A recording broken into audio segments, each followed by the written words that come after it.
Informática na TV, este é o Hard Software que está de volta e hoje a gente está aqui com o David, que é diretor, né, da Epidemos, né, que faz o BR Leaks.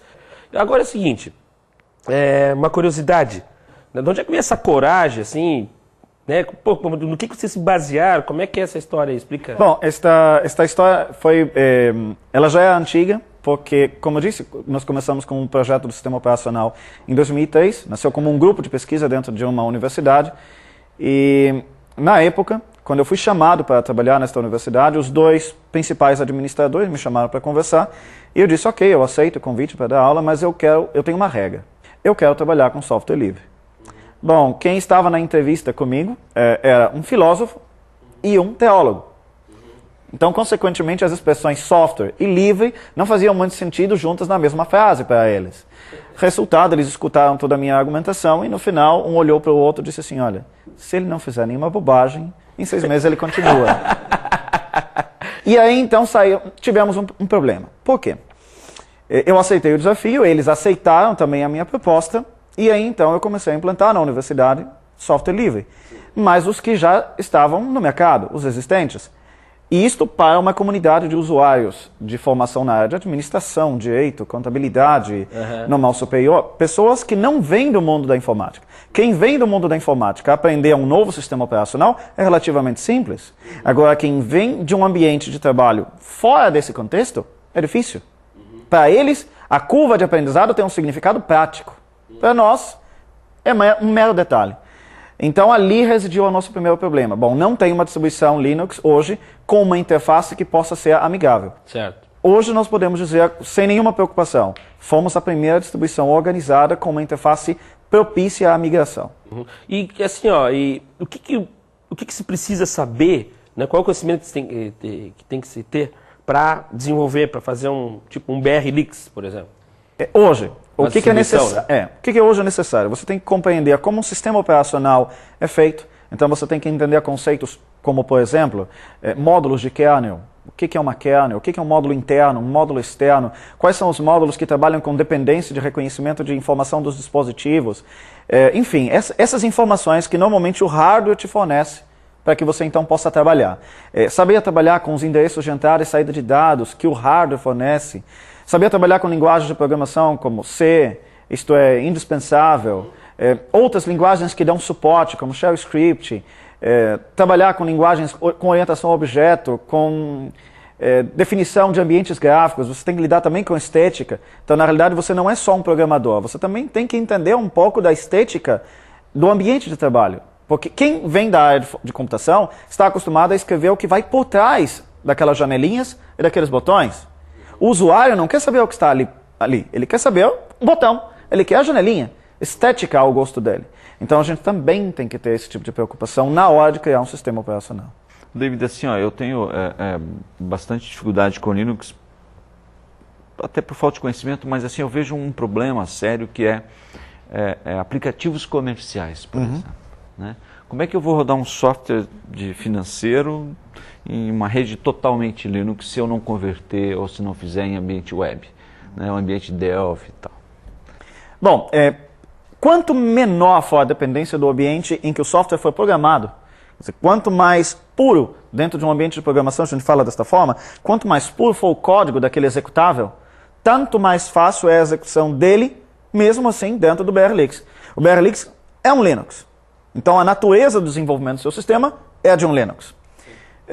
Em sistemas proprietários, a natureza de execução é outra, totalmente diferente. Você está acostumado a um arquivo .exe. Pois bem, dentro do BR Leaks, a gente consegue executar uma gama bem grande de aplicações .exe, aplicativos executáveis, porque nós temos aplicações que... É muito forte dizer emulação, porque o conceito de emulação significa você enganar uma aplicação. Sim. Não é uma emulação. Geralmente, quando se fala em emulador, a gente pensa em lentidão, né? Exatamente, você pensa em lentidão. Na realidade, o que a gente tem hoje disponível no mundo Linux, no mundo do software livre, são o que a gente chama de interpretador de chamadas APIs. Um interpretador de chamadas, ele vai traduzir o pedido que aquele executável fizer. Então, aquele executável está pedindo para desenhar uma janela com um botão, uma janela de salvar como com aquele botão. Quando o executável pedir isto, o que vai acontecer?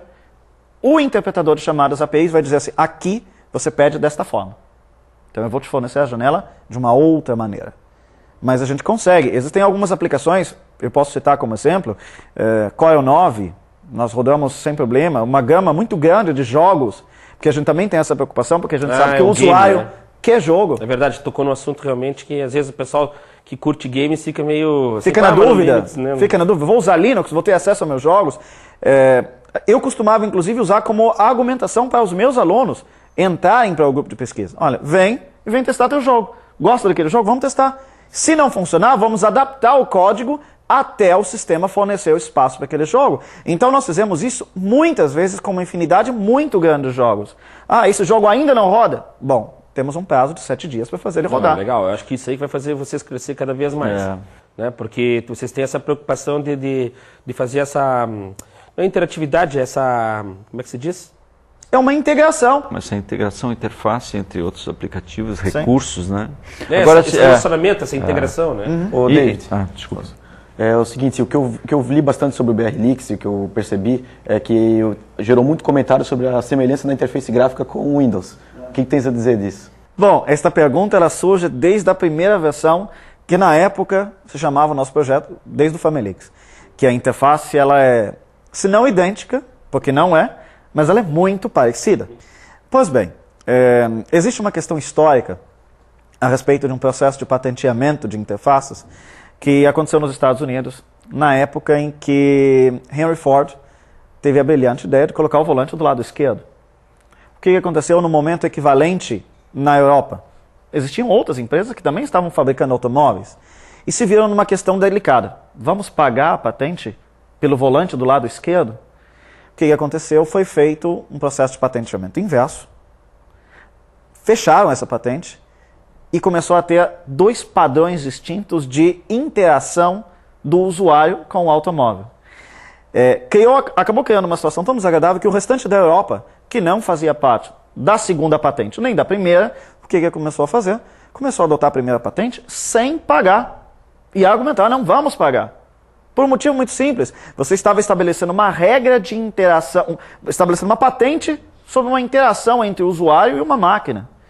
Resultado disto foi que a patente em menos de 2 anos caiu, tanto uma quanto a outra, e passou a se defender então, a partir desse momento em que todo o processo patenteável fosse processo de engenharia em cima disso. Passou-se a valorizar então o engenheiro por detrás da obra, permitindo que a interface passasse a partir de então ser equivalente. Mas ainda assim, a gente ainda tem a preocupação de que a interface não seja igual. Seja parecida. Acho que um dos grandes sucessos do BR Office, né, por exemplo, assim, muitas empresas grandes mundiais tentaram fazer editor de texto, planilhas eletrônicas para competir com a Microsoft. Se deram mal, não foram bem porque fizeram muito diferente. Né? Então o cara já estava acostumado lá com o Word, ia trabalhar no da Corel lá, né? Eles têm um deles lá, né? Mas muito diferente, né? O BR Office, tu pega o Word da Microsoft, tu pega o BR também Office, similar. Muito iguais. Exatamente. Até que a Microsoft agora criou um outro Office completamente diferente, né? Para tentar dar uma fugida nisso aí. Mas agora os caras que estão acostumados com o Word anterior não conseguem usar esse último, né? Porque ele é tão diferente que... Beleza, bom, o papo tá bom, mas agora é hora de mandar prêmios para o pessoal de casa, né, Ciro? E quem é o sorteado? Bom, Hélio, quem ganhou aqui foi Mike Costa de Lima, da cidade de São Luís, no Maranhão. Ele vê a gente pela TV Nova e diz aqui: nenhuma crítica, interage muito bem sobre PCs. Imaginava que você não existia ainda, não imaginava que não existia um programa na TV assim. Então tá, então valeu, Mike. E agora, você que faz parte do mundo contábil, preste atenção nesse produto. É o Visual Practice da SI, Tecnologias Contábeis. Confira aí.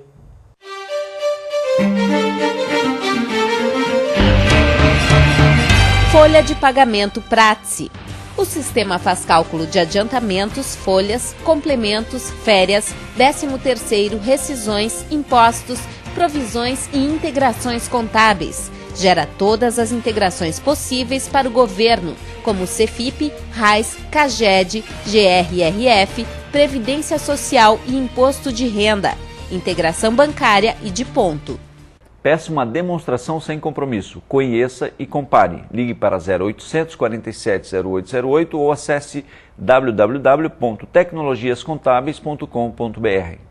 Então não perca tempo, Tecnologias Contábeis é com a SCI, a especialista. Bom, David, eu quero agradecer a tua presença, né? A tua participação aqui no Hardsoft foi muito valiosa. E, então, fácil, né? O pessoal quiser baixar isso, a versão, Exatamente. só acessar o site. Exato. Quem tiver interesse de baixar, é livre, está disponível. O site é www.brlix.com. Professor Ciro, né? Rodrigo, Anderson, então, também o David, obrigado aí pela participação, né? Pessoal de casa, obrigado pela audiência. Até semana que vem. Tchau, tchau. Valeu, obrigado, David. Valeu.